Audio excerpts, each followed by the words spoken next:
Hello, जय हिंद, नमस्कार दोस्तों। आप सभी का स्वागत है आपके अपने YouTube channel online GK free classes में। आज के इस क्लास में हम रेलवे ग्रुप डी परीक्षा 2026 के लिए 7वां मॉडल पेपर लेकर आए हैं। और मेरे भाई 7वें मॉडल पेपर के अंदर हमने उन्हीं क्वेश्चनों को कवर किया है जो क्वेश्चन आपके रेलवे ग्रुप डी एग्जाम 2026 के लिए इम्पोर्टेंट रहेंगे। और जिन भी अभ्यर्थियों का एग्जाम 2 फरवरी से 10 फरवरी के बीच में होने वाला है वो सभी अभ्यर्थी एक बार इस 7वें मॉडल पेपर को कंप्लीट जरूर देख लें। और इस मॉडल पेपर के एंड में आप सभी को बताना है कि आपके टोटल कितने क्वेश्चन सही होते हैं। और यदि आप हमारे इस YouTube चैनल से पहली बार जुड़े हैं तो इस YouTube चैनल को कर लीजिए सब्सक्राइब और बेल आइकन को प्रेस करना ताकि ऐसी ही शानदार क्लास का नोटिफिकेशन आपको सबसे पहले देखने को मिले। तो चलिए शुरू करते हैं आज के 7वें मॉडल पेपर को बिना देरी के। पहला प्रश्न है आप सभी के सामने। नीचे दी गई श्रृंखला श्रेणी में प्रश्नवाचक चिन्ह के स्थान पर कौन सी संख्या आएगी। यानी कि पहला प्रश्न आप सभी के सामने सीरीज से संबंधित प्रश्न दिया गया है और आपसे पूछा गया है कि इस सीरीज में इस प्रश्नवाचक चिन्ह के स्थान पर कौन सी संख्या आएगी। तो मेरे भाई इस टाइप के प्रश्न को आप एग्जाम में देखते ही फटाफट से कैसे सोल्व करेंगे तो वो देखिए आपको जब भी एग्जाम के अंदर सीरीज से संबंधित प्रश्न दिया जाए तो आपको क्या करना है। सबसे पहले आपको ये देखना है कि सीरीज में आपको क्या क्या दिया गया है। तो यहाँ पर ध्यान से देखिए सीरीज में हमें सबसे पहले दिया गया है 36, 36 के बाद में दिया गया है 44, 44 के बाद में दिया गया है 52, 52 के बाद में दिया गया है 60, 60 के बाद में दिया गया है 68 और 68 के बाद में आपसे पूछा गया है कि इस प्रश्नवाचक चिन्ह के स्थान पर कौन सी संख्या आएगी। तो यहाँ पर ध्यान से देखिए इस प्रश्न चिन्ह की वैल्यू ज्ञात करने के लिए यहाँ पर क्या किया गया है। ध्यान से देखिए सबसे पहले देखिए सीरीज में दिया गया है 36, 36 से कितना बन रहा है 44 से। तो 36 से 44 कैसे बनेगा। तो यहाँ पर ध्यान से देखिए यदि हम 36 में क्या कर दें +8 कर दें तो 36 और 8 मिलकर बन जाएगा 44। फिर देखिए 44 से कितना बन रहा है 52, तो 44 से 52 कैसे बनेगा। तो यहाँ पर भी देखिए यदि हम 44 में क्या कर दें +8 कर दें तो 44 और 8 मिलकर बन जाएगा 52। इसी प्रकार से आगे देखिए 52 से कितना बन रहा है 60, तो 52 से 60 कैसे बनेगा।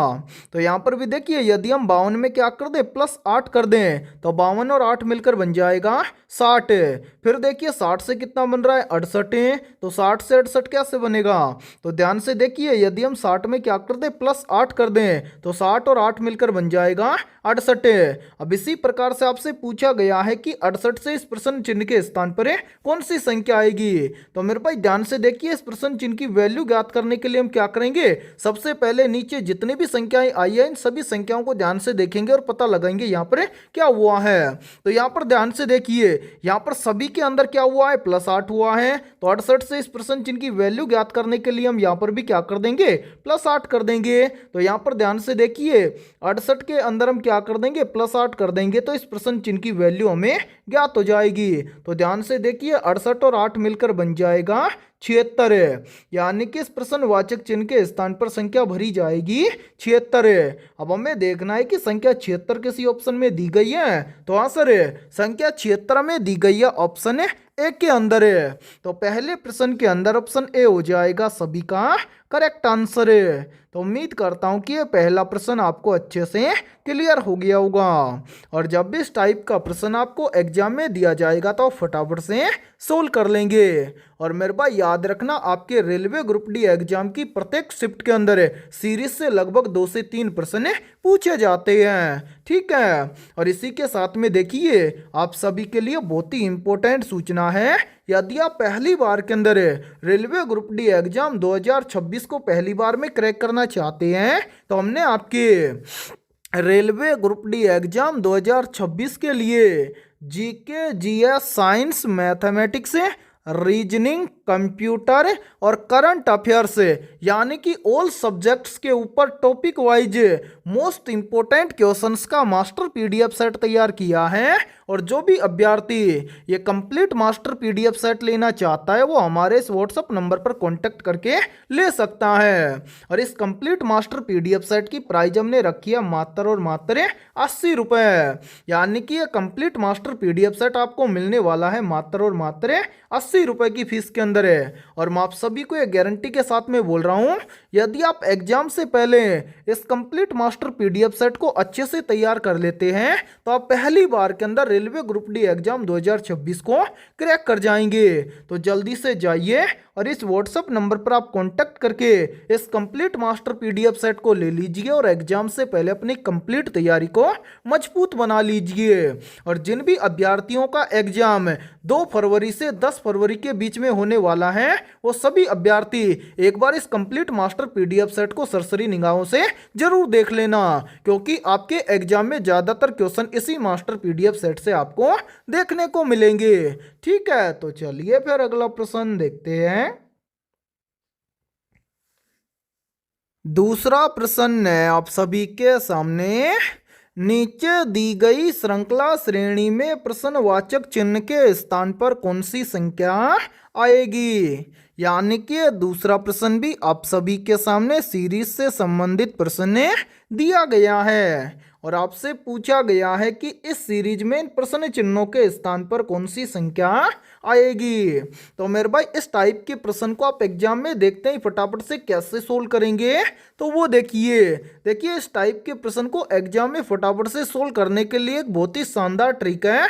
और यदि ये ट्रिक आपको याद है तो आप इस टाइप के प्रश्न को एग्जाम में देखते ही फटाफट से सोल्व कर लेंगे। ट्रिक क्या है, तो जब भी आपको सीरीज के अंदर डबल प्रश्न चिन्ह देखने को मिले तो समझना उस सीरीज को आपको हमेशा सोल्व करना है एक संख्या को छोड़कर एक संख्या वाले लॉजिक के आधार पर है। जैसे यहाँ पर देखिए हमारे सामने जो सीरीज दिया गया है, इस सीरीज के अंदर हमें दिए गए हैं डबल प्रश्न चिन्ह। अब इस सीरीज को हम कैसे सोल्व करेंगे, तो मैंने अभी आपको बताया कि जिस सीरीज के अंदर भी आपको डबल प्रश्न चिन्ह देखने को मिले उस सीरीज को आपको हमेशा सोल्व करना है एक संख्या को छोड़कर एक संख्या वाले लॉजिक के आधार पर है। जैसे यहां पर देखिए सबसे पहले संख्या दी गई है 54, अब इसमें डबल प्रश्न चिन्ह है तो इस सीरीज को सोल्व करेंगे एक संख्या को छोड़कर एक संख्या वाले लॉजिक के आधार पर है। तो 54 से हम चलेंगे एक संख्या को छोड़कर आगे, तो आगे क्या है 63 है। तो 54 से 63 कैसे बनेगा, तो यहां पर ध्यान से देखिए यदि हम 54 के अंदर क्या कर दे प्लस 9 कर दें तो 54 और 9 मिलकर बन जाएगा 63। इसी प्रकार से 63 से एक संख्या छोड़कर आगे चलेंगे तो आगे क्या है 72 है। तो 63 से 72 कैसे बनेगा, तो मेरे भाई यहां पर ध्यान से देखिए यदि हम 63 के अंदर क्या कर दें प्लस 9 कर दें तो 63 और 9 मिलकर बन जाएगा 72। इसी प्रकार से हम क्या करेंगे 72 से एक संख्या छोड़कर आगे चलेंगे तो आगे क्या है प्रश्नवाचक चिन्ह। अब इस प्रश्नवाचक चिन्ह की वैल्यू हम ज्ञात करेंगे कैसे, तो ध्यान से देखिए 54 से 63 बनाने के लिए क्या किया प्लस 9, 63 से 72 बनाने के लिए क्या किया प्लस 9। तो आगे भी यहाँ पर 72 से इस प्रश्न चिन्ह की वैल्यू हम ज्ञात करेंगे तो 72 में भी हम क्या कर देंगे प्लस 9 कर देंगे। तो 72 के अंदर प्लस 9 कर देंगे तो 72 और 9 मिलकर बन जाएगा 81, यानी कि इस प्रश्नवाचक चिन्ह के स्थान पर संख्या भरी जाएगी 81। इसी प्रकार से जो सीरीज छूट गया उसको सोल्व करेंगे। ध्यान से देखिए यहां पर संख्या है 63 यानी कि मेरे भाई 77, तो 77 से एक संख्या छोड़कर आगे चलेंगे तो कितना है 90। तो 77 से 90 कैसे बनेगा, तो यहां पर ध्यान से देखिए यदि हम 77 के अंदर क्या कर दें प्लस 13 कर दें तो 77 और 13 मिलकर बन जाएगा 90। इसी प्रकार से 90 से एक संख्या छोड़कर आगे चलेंगे तो आगे क्या है प्रश्नवाचक चिन्ह। तो इस प्रश्न चिन्ह की वैल्यू हम कैसे निकालेंगे, ध्यान से देखिए 77 से 90 बनाने के लिए क्या किया गया है प्लस 13। तो 90 से प्रश्न चिन्ह की वैल्यू ज्ञात करने के लिए हम क्या कर देंगे 90 के अंदर भी क्या कर देंगे प्लस 13 कर देंगे। तो 90 और 13 मिलकर बन जाएगा 103, यानी कि इस प्रश्नवाचक चिन्ह के स्थान पर संख्या भरी जाएगी 103। अब हमें देखना है कि 103 और 81 किसी ऑप्शन के अंदर दिया गया है, तो आंसर 103 और 81 हमें दिया गया है ऑप्शन बी के अंदर है। तो दूसरे प्रश्न के अंदर ऑप्शन बी हो जाएगा सभी का करेक्ट आंसर है। तो उम्मीद करता हूं कि जब भी इस टाइप का प्रश्न आपको एग्जाम में दिया जाएगा तो आप फटाफट से सोल्व कर लेंगे। ठीक है, तो चलिए फिर अगला प्रश्न देखते हैं। तीसरा प्रश्न है आप सभी के सामने, एक रेलगाड़ी की चाल 25 किलोमीटर प्रति घंटा है, वह 500 मीटर दूरी तय करने में कितना समय लेगी। यानी कि तीसरा प्रश्न आप सभी के सामने बहुत ही शानदार और इंपॉर्टेंट प्रश्न दिया गया है। तो इस टाइप के प्रश्न को आप एग्जाम में देखते हैं, फटाफट से कैसे सोल्व करेंगे तो वो देखिए जब भी इस टाइप का प्रश्न आपको एग्जाम में दिया जाए तो आपको क्या करना है, सबसे पहले प्रश्न को ध्यानपूर्वक पढ़ना है और ये पता लगाना है कि प्रश्न में आपसे क्या पूछा गया है। तो ध्यान से देखिए, प्रश्न में हमसे पूछा गया है समय, यानी कि एक रेलगाड़ी की चाल 25 किलोमीटर प्रति घंटा है, वह 500 मीटर दूरी तय करने में कितना समय लेगी। तो हमें यहाँ पर क्या याद होना चाहिए, समय का फॉर्मूला याद होना चाहिए कि हम समय कैसे निकालते हैं। तो यहाँ पर देखिए समय का फॉर्मूला या सूत्र होता है समय बराबर है, यहाँ पर ध्यान से देखिए मेरे भाई, यहाँ पर देखिए समय बराबर है दूरी बटा में चाल। ठीक है, ये होता है समय का फॉर्मूला या फिर सूत्र। ठीक है, अब यहां पर हम सबसे पहले तो क्या करेंगे, यहां पर देखिए दूरी तो हमें दी गई है मीटर के अंदर है, समय दिया गया है किलोमीटर प्रति घंटा में, तो इसको हम क्या करेंगे, सबसे पहले इसको हम बदलेंगे मीटर प्रति सेकंड में। ठीक है, यहां पर ध्यान से समझिए, मीटर प्रति सेकंड में बदलेंगे तो यहां पर हम क्या करेंगे, इस 25 को क्या कर देंगे 5/18 के साथ में गुणा कर देंगे।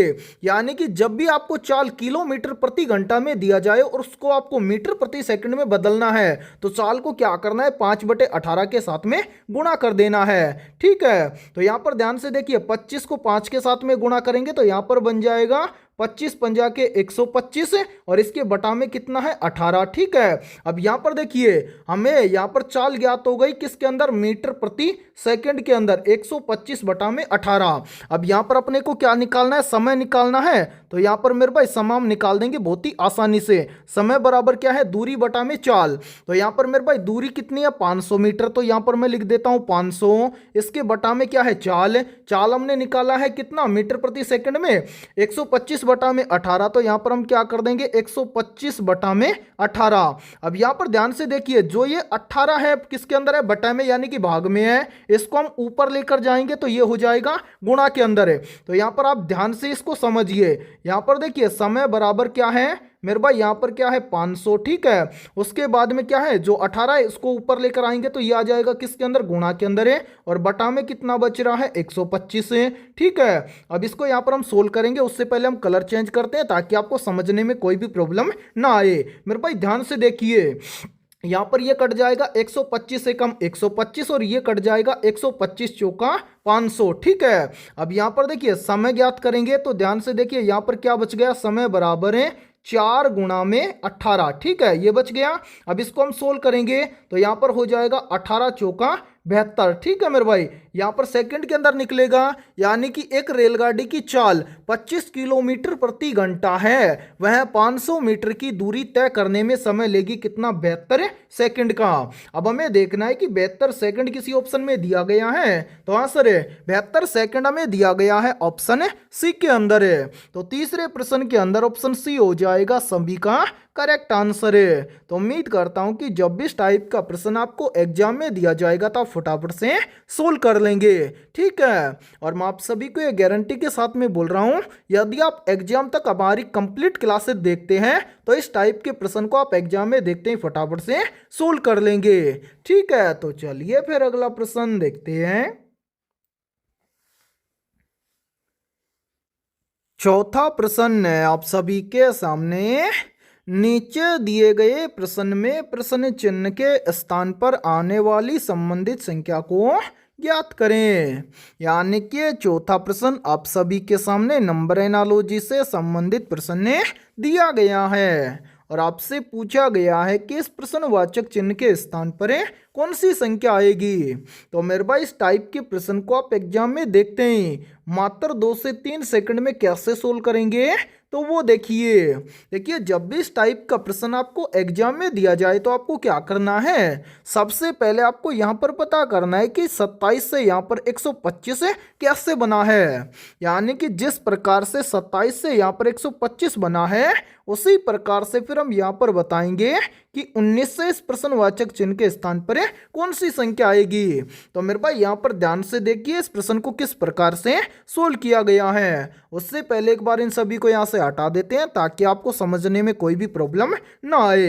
मेरे भाई यहाँ पर ध्यान से देखिए, 27 से यहाँ पर 125 बनाने के लिए क्या किया गया है, ध्यान से देखिए 25 मिलकर बना है 2 और 7 से, तो यहाँ पर बड़ी संख्या में से छोटी संख्या को घटाया गया है। तो यहाँ पर देखिए 27 में बड़ी संख्या है 7 है और छोटी संख्या है 2, तो 7 में से हम क्या कर देंगे, 2 को घटा देंगे।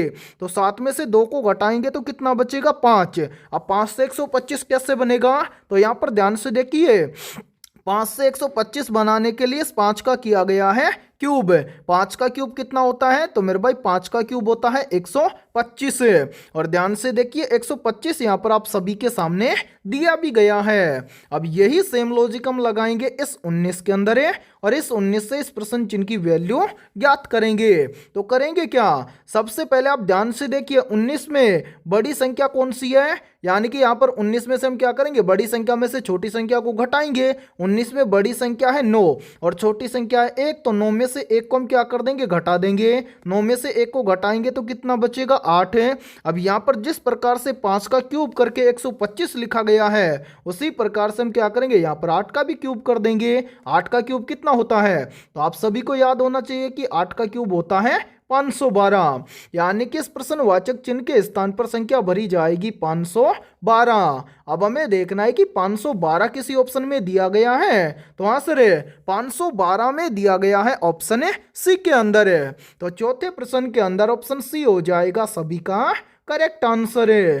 तो उम्मीद करता हूं कि जब भी इस टाइप का प्रश्न आपको एग्जाम में दिया जाएगा तो आप फटाफट से सोल्व कर लेंगे। ठीक है, तो चलिए फिर अगला प्रश्न देखते हैं।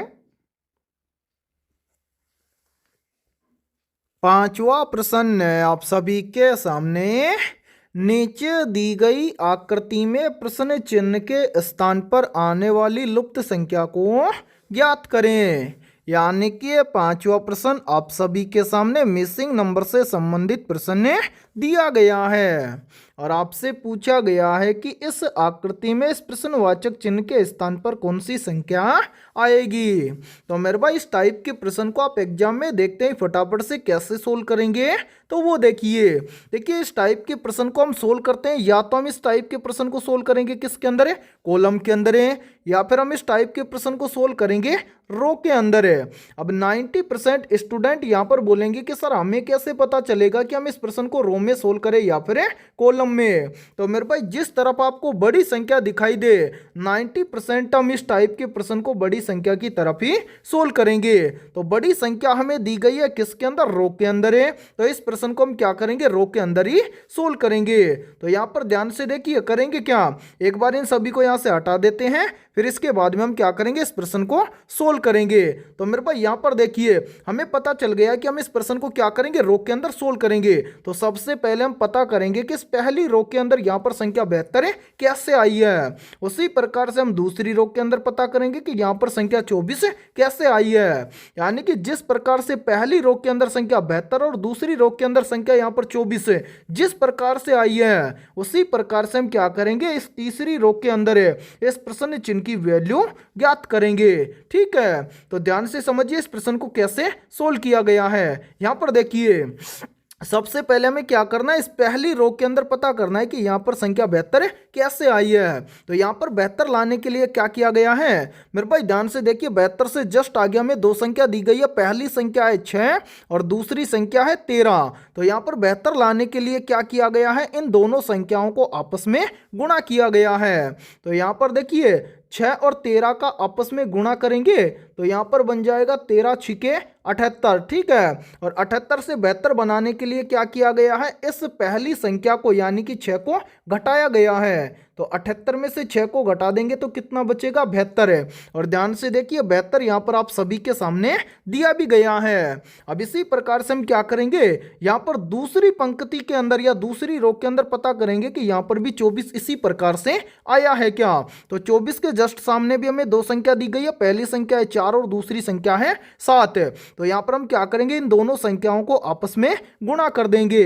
तो मेरे भाई यहाँ पर ध्यान से देखिए 4 और 7 को आपस में गुणा करेंगे तो यहाँ पर बन जाएगा 7 चौका 28।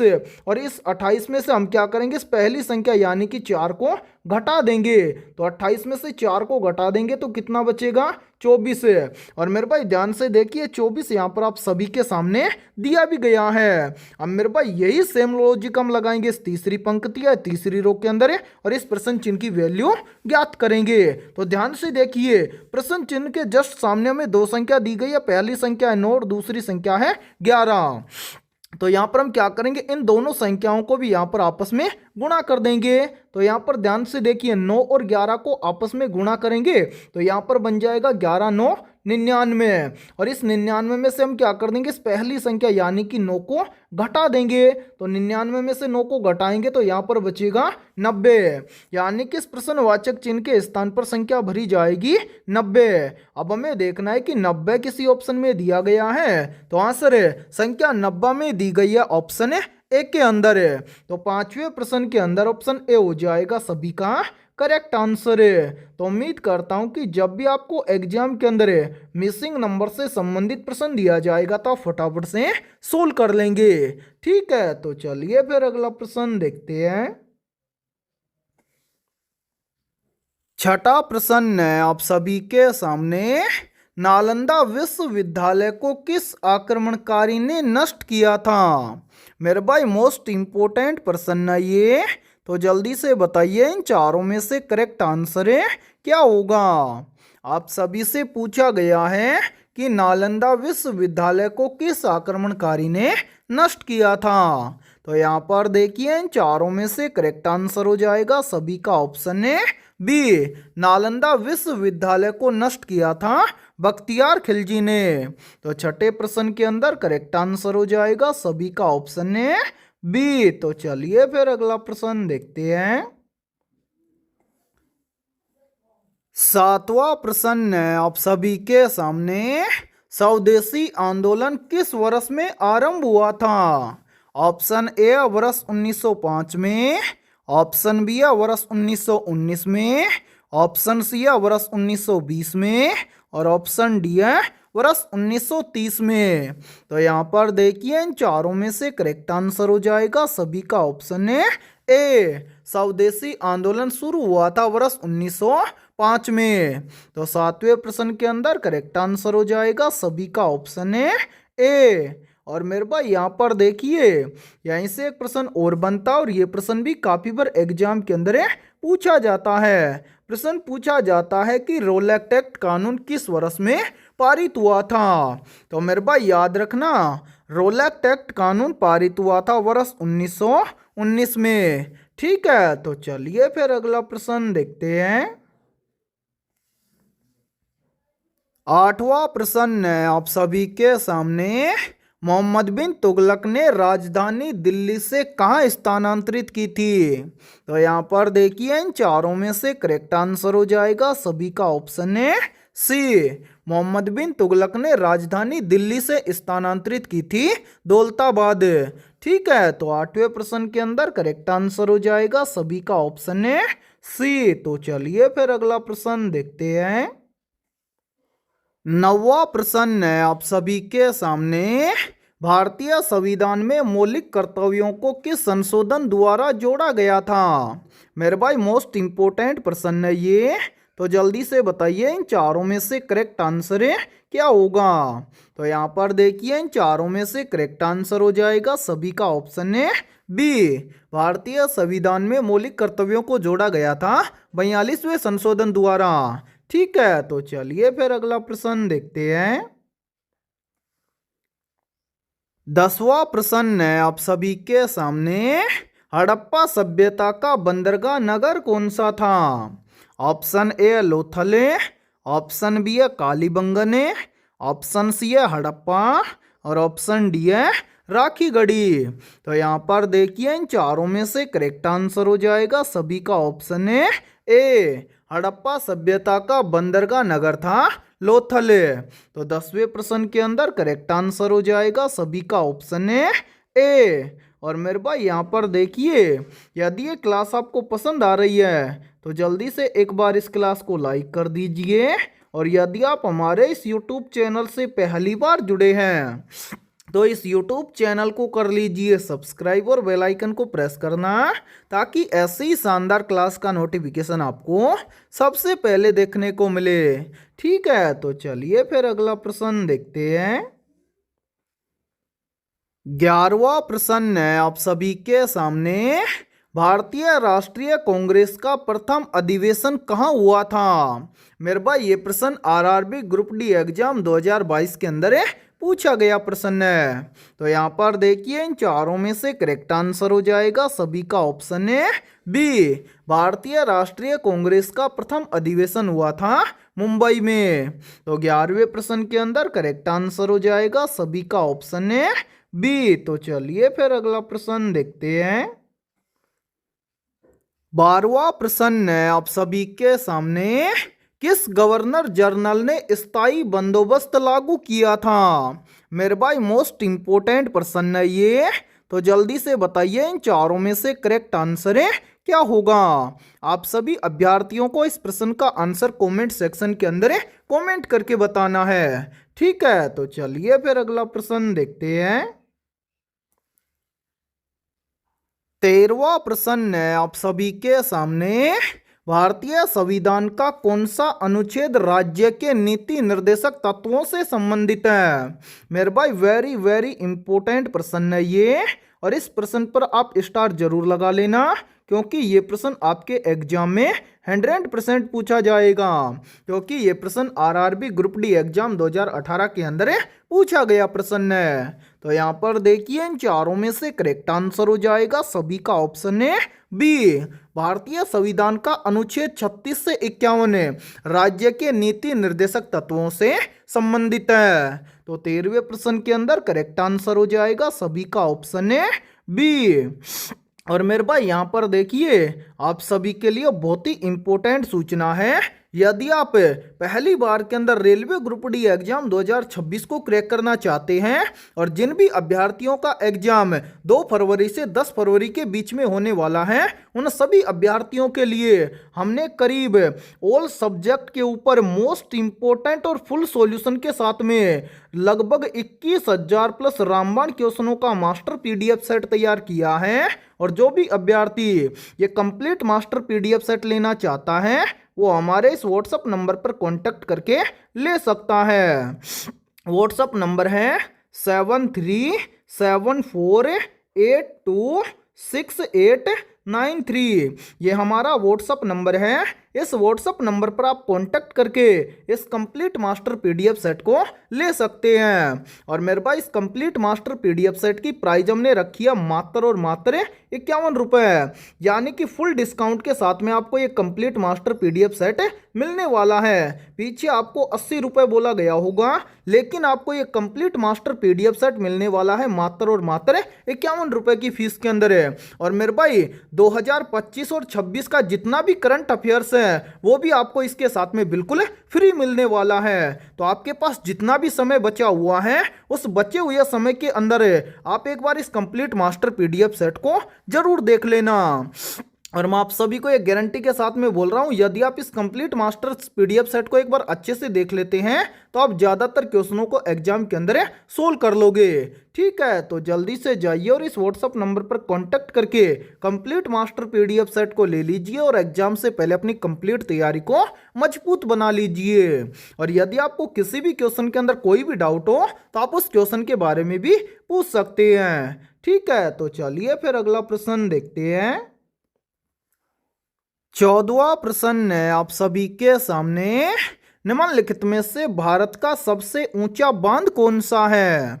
ऑप्शन ए है भांकड़ा नांगल बांध, ऑप्शन बी है टेहरी बांध, ऑप्शन सी है सरदार सरोवर बांध, और ऑप्शन डी है नागार्जुन सागर बांध। तो यहाँ पर देखिए इन चारों में से करेक्ट आंसर हो जाएगा सभी का ऑप्शन है बी। निम्नलिखित में से भारत का सबसे ऊंचा बांध है टिहरी बांध। तो 14वें प्रश्न के अंदर करेक्ट आंसर हो जाएगा सभी का ऑप्शन है बी। तो चलिए फिर अगला प्रश्न देखते हैं। 15वां प्रश्न है आप सभी के सामने। 1857 के विद्रोह के समय भारत का गवर्नर जनरल कौन था? तो यहाँ पर देखिए इन चारों में से करेक्ट आंसर हो जाएगा सभी का ऑप्शन है सी। 1857 के विद्रोह के समय भारत का गवर्नर जनरल था लॉर्ड कैनिंग। तो 15वें प्रश्न के अंदर करेक्ट आंसर हो जाएगा सभी का ऑप्शन है सी।